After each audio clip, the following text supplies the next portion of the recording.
Lyca production Subaskaran மற்றும் red Jain movies தயாரிப்பில் உலகநாயகன் கமல்ஹாசன் நடிப்பில் பிரம்மாண்ட இயக்குனர் சங்கர் இயக்கத்தில் இந்தியன் 2 உலகமெங்கும் வெற்றி நடை போடுகிறது.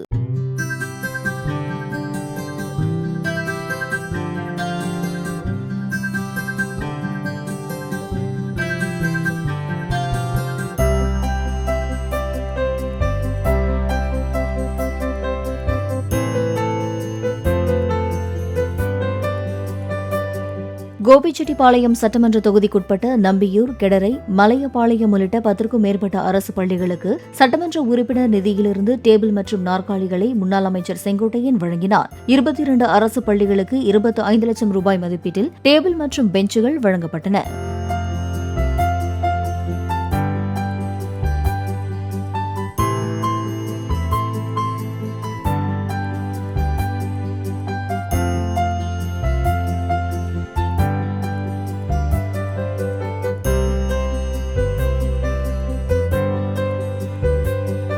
லைகா புரொடக்ஷன் சுபாஸ்கரன் மற்றும் ரெட் ஜெயின் மூவிஸ் தயாரிப்பில் உலகநாயகன் கமல்ஹாசன் நடிப்பில் பிரம்மாண்ட இயக்குனர் சங்கர் இயக்கத்தில் இந்தியன் 2 உலகமெங்கும் வெற்றி நடை போடுகிறது.